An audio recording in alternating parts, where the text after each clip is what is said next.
Waterfalls, geysers, volcanoes, black sand beaches, glaciers, and lava fields. A small country with a dynamic landscape. Welcome to Iceland. So good morning from Iceland. It is day 5, and I believe this will be the beginning of the next vlog. Today starts really my tour of the east and lower side of Iceland, which I'm super excited about. Today I don't have much on the itinerary, but I have 2 major things that I am very excited about. The main reasons why I came to the east side of the island. I don't mind having a slower day because it's been nonstop, but tomorrow I have so much on the itinerary that it's going to be crazy. So join me as we make our way through the east side of Iceland.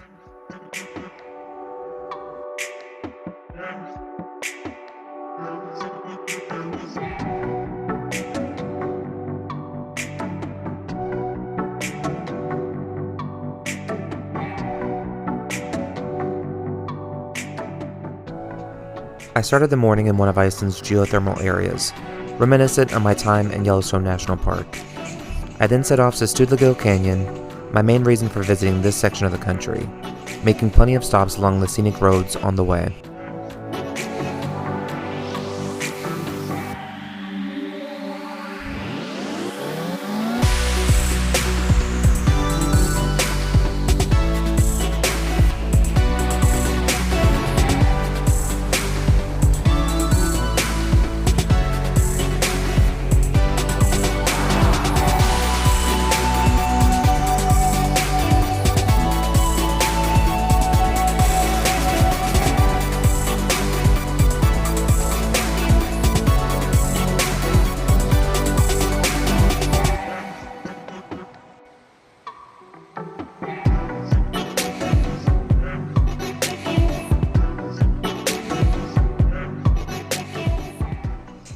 There are 2 viewpoints of the canyon. The first has a staircase with a higher, top-down view. Put Studlagill Canyon Eastside Parking into Google Maps for the parking lot where you can hike into the canyon to get these incredible views.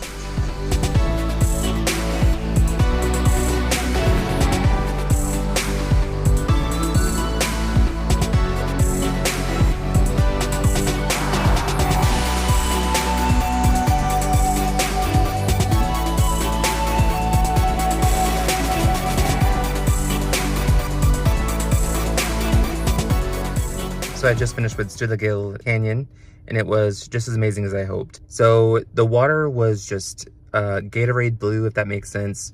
If you don't know what that is, just Google it. It will make sense. But so beautiful, and now I got a hot dog, which are very popular in Iceland. So I got a hot dog for the road, and now I'm on to my next destination.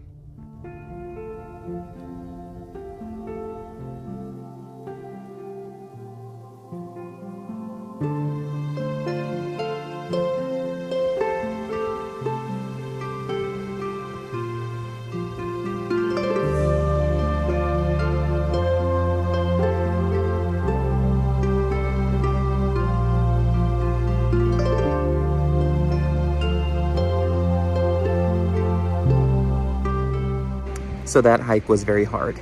I'm on the way down now. The way down is going to be a lot easier, but it was about 900 and something feet in elevation, which is a lot. The normal bridge that I walk in Charleston is about 180 feet. So this was quite a lot more. I did have to take a little break, or 2 or 5 coming up, but it was well worth it. One of the things I really wanted to see while I was here. So I'm glad that I saw it, and now I have one more waterfall, and then it's back to my next hotel for the night. And I swear, these animals, these rams, sheep, whatever, they are always in my way everywhere I go.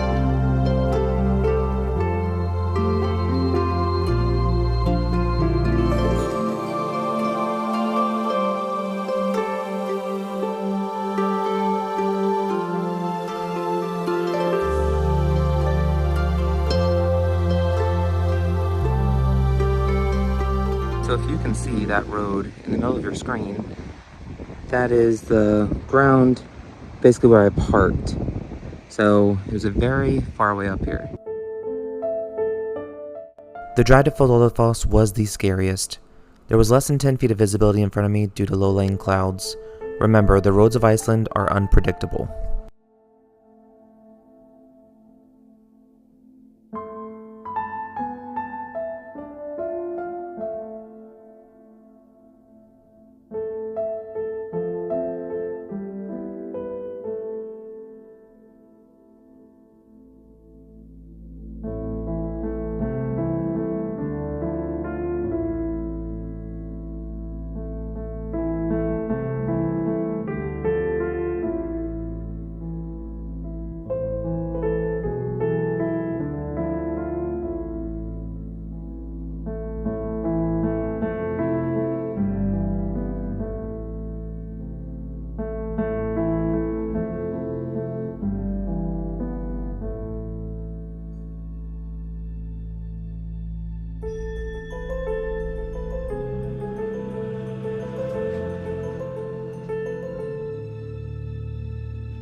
All right, good morning from day 6.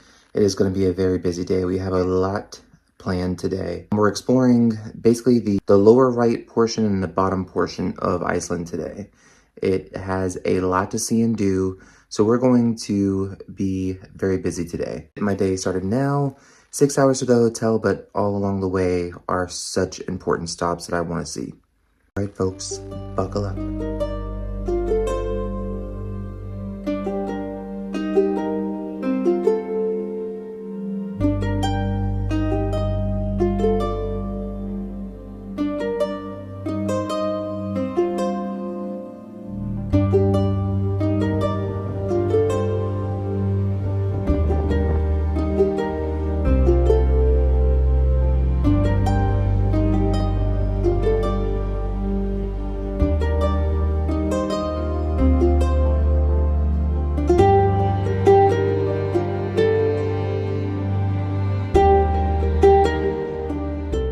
I'm currently at stop one of at least 8 stops that I'm gonna have today, and it's Vestrahorn.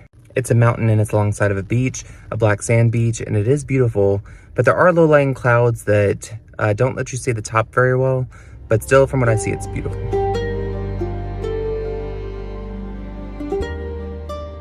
It was one of the few places where I actually had to pay to see the site.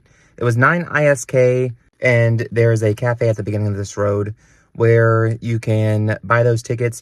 Also has good food inside as well, so waffles, muffins, all kinds of things. Something to get your appetite ready for the day.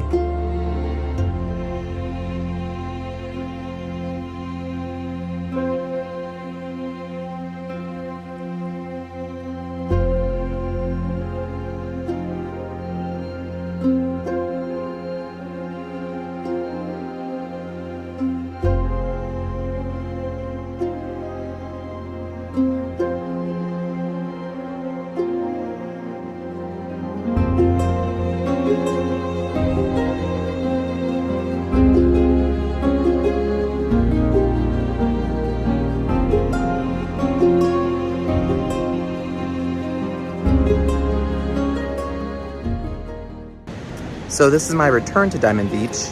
This is my second time here. The first time, of course, was the first time I came. One of my favorite spots, though, in Iceland, where bits of glacier just wash into the shore and look like diamonds just sitting in the black sand. So one of my favorite places. Also, this is for my granny. I know that she has always talked about me coming here, how she really enjoyed the photos. So I'm glad that I can show her now on video.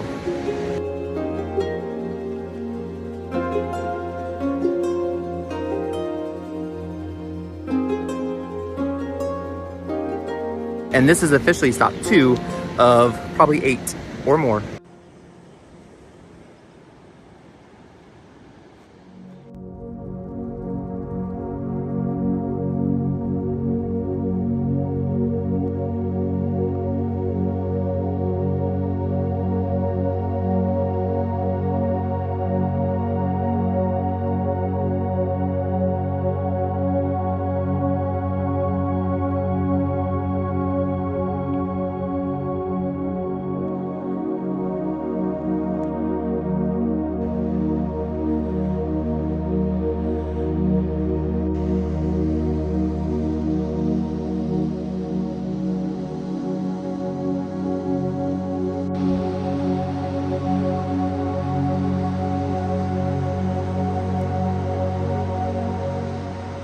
This was absolutely a gorgeous hike.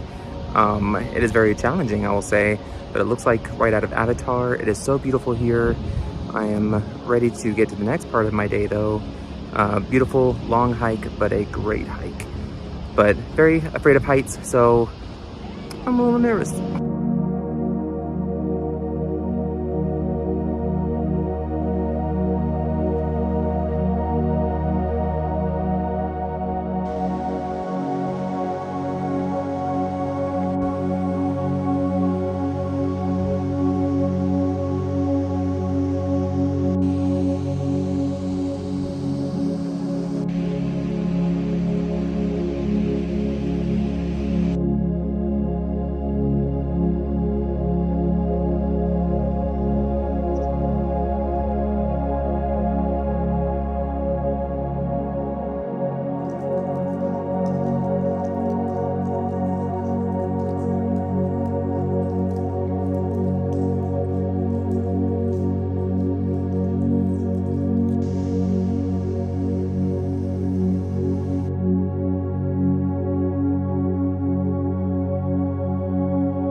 this is my second time at Black Sand Beach. It's in Vik, the very bottom basically of Iceland.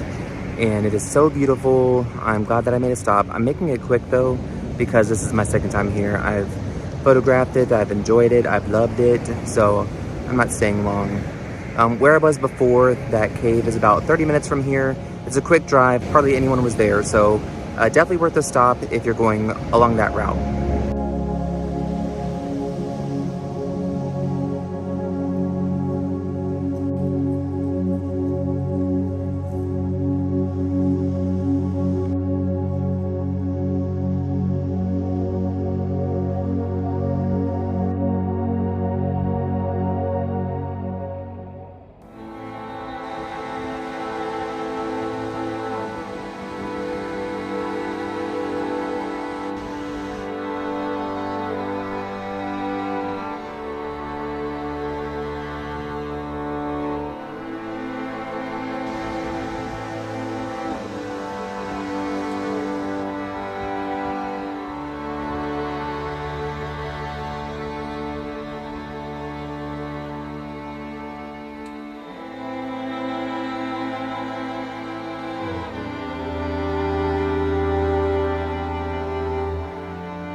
So I'm at the hotel now. I only got to 7 out of the 8 that was scheduled for today. The 8th one is not too far from here, so in the morning, I'm going to hit that up. It's one of the things that I've been most excited about. I'm sad that I didn't have time for it tonight, but there's always tomorrow. My flight leaves pretty late from Iceland tomorrow, but overall, it was a great day. And time for me to get some sleep. All right, it is our last day of our Iceland adventure. So I'm on the way to Seljalandsfoss, and I'm very excited about it. It's one of the waterfalls I was most excited to see because you can actually walk behind it. It has a neighbor waterfall that I'm going to see.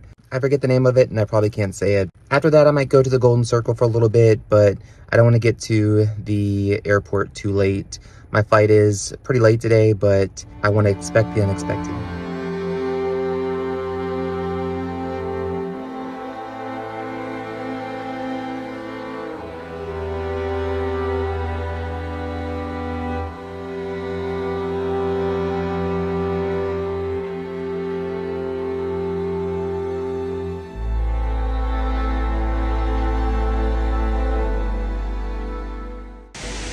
It is very wet, but a whole lot of fun. It's very crowded. It's so crowded, you do have to pay. I'm wearing a poncho. Super cute.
By myself right now, so that's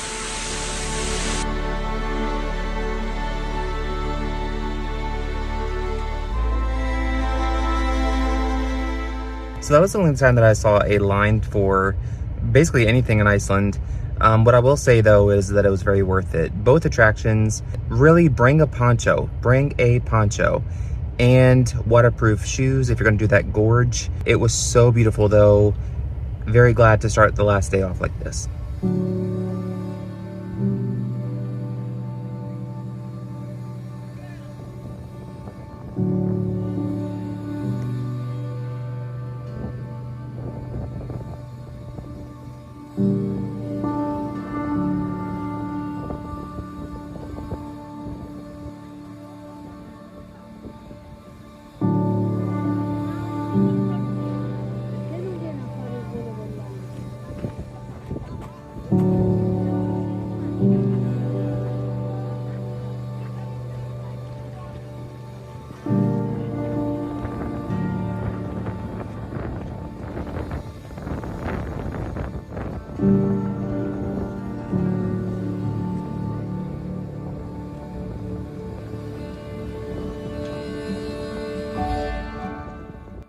So I'm at Silfra, which is a lake that you can swim in here. It's a diving lake, and you can dive between the two tectonic plates. So it's very unique, the only place in the world where you can do it apparently. It's the last thing that I'm basically doing before I head to the airport. So a little bit sad, a little bit relieved, all the emotions.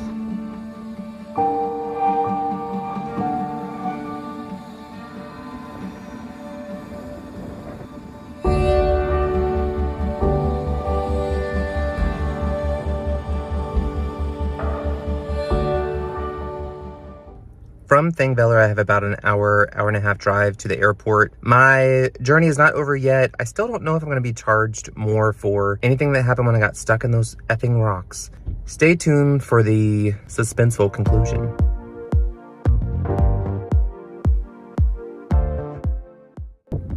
Okay, I dropped off the rental car.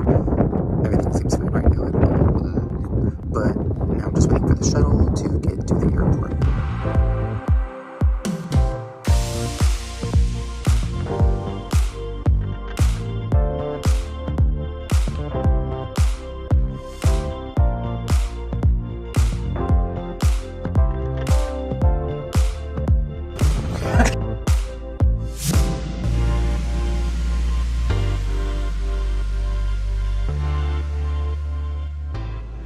All right, Tim's tips for Iceland. Number one of this video is going to be just know that the roads are totally different. Know how to navigate a roundabout, especially a 2-lane roundabout. Also, know that a lot of the roads outside of Reykjavik may go down to 1 lane at times, especially over bridges. And I know that sounds scary, but it's not that scary. Tip number 2, do some research about the time of year that you're going. The first time I went, it was about 18 degrees Fahrenheit most of the time. The second time that I went, it was about 50 degrees Fahrenheit most of the time. Also, the time of year that you go is going to dictate how much daylight in a day that you get. Tip number 3, I'm going back to a previous tip from the last video, is plan out your day. Your data that you're gonna get over in Iceland may be limited per day. So it's better to plan while you're under Wi-Fi at the hotel for the following day. Also, you don't want to be outside your comfort zone and lose your data for the day and have to deal with slow speeds when you really need answers quick. And my last tip is go to Iceland. You will not regret it. It is my favorite place on earth. Plan your trip. And if you need help, just ask me. Thanks again for watching and join me next time for my trip to Montana.